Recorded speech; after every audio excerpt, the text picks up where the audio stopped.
If you're running a company in Romania, you already know that success is way more than just sales and strategy. It's about getting the governance right. So today, we're going to break down the essential rules for board and shareholder meetings, giving you a really practical guide to stay compliant and, effective. Look, I get it. You're busy chasing growth, you're closing deals, you're building an amazing team. But what about all those formal procedures that are actually holding the whole thing together? It's really easy to let them slide, until one tiny mistake ends up creating a huge problem. And that's really the heart of the matter. Getting these meetings right isn't just about checking a box on a to-do list. Your company's legal standing, heck, the validity of its biggest decisions, it all hangs on this. This stuff is the bedrock of solid corporate governance. Okay, so here's our game plan. First, we'll dive into the corporate basics in Romania. Then, we'll walk through the playbook for meetings. After that, we'll get into how decisions and documents really work, touch on the rulebook, which is always evolving, and wrap up with why compliance is just so key. All right, first up, the basics. Before you can even think about running a meeting the right way, you've got to understand the fundamental legal structures that every single company in Romania is built on. So every Romanian company has what's called its Articles of Association. The easiest way to think about this is like the company's own unique internal constitution. It's the key document that, along with national law, lays out the specific rules for how your board operates and how all the big decisions get made. Now, in Romania, you're mostly going to run into two types of companies. First, there's the SRL, which is a limited liability company. It's the go-to for smaller businesses because its structure is just a lot simpler. Then you have the SA, or joint stock company.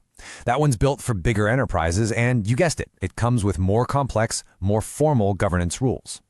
The type of company you have directly changes how you have to run your meetings. Okay, so with those basics in mind, what's the actual playbook for holding a meeting? How do you get everyone together, whether it's in a room or online, and do business in a way that's totally legal? Shareholder meetings come in two main flavors. First, you've got the annual general meeting. This is the mandatory yearly check-in, right?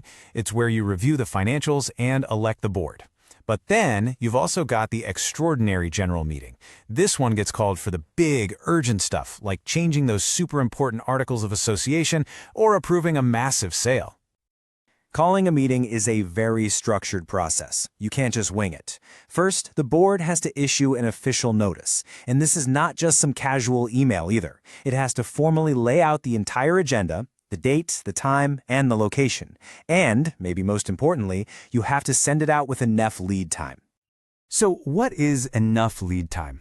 Well, the law is incredibly specific here. The notice for the meeting has to be published at least 30 days beforehand. And that's not a suggestion, it's a hard rule designed to give every single shareholder enough time to get ready. Okay, so the meeting is officially on the books. Now what? The spotlight really shifts to the board of directors. So let's take a look at what they're responsible for and how their conversations become legally binding decisions. Being a board member is so much more than just showing up to meetings. It comes with some serious legal duties. From setting the company's entire strategy to signing off on the financials, they are the ones who are ultimately responsible. It's definitely not just a title. It's a role with real weight and, personal liability. And listen, this next part is absolutely crucial. A conversation in a meeting? It's just a conversation. A vote? Well, it's just a vote. A decision only becomes final and legally real once it's written down properly in the official meeting minutes.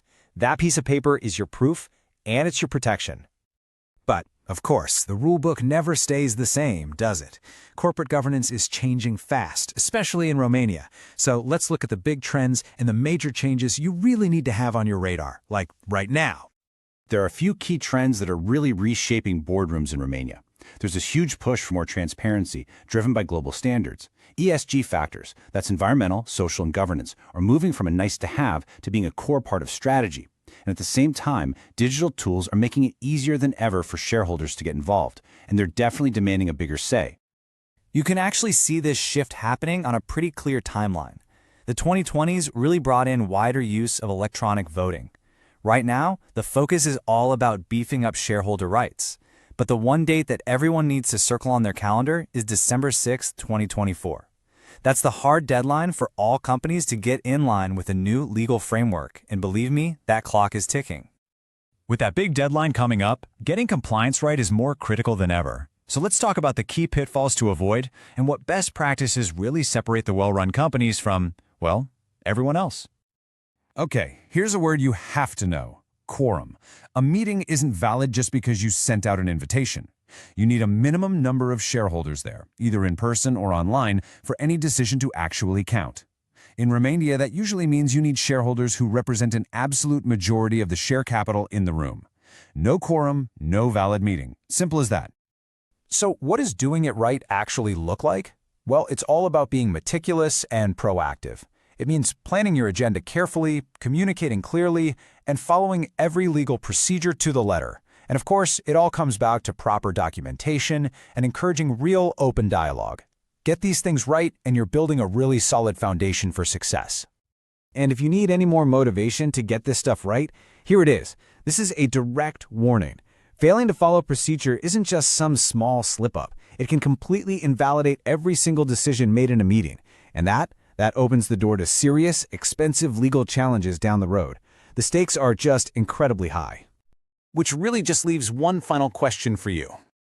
With all the rules changing and that 2024 deadline getting closer every single day, is your company's governance truly ready for what's coming next? Because the time to figure that out is right now.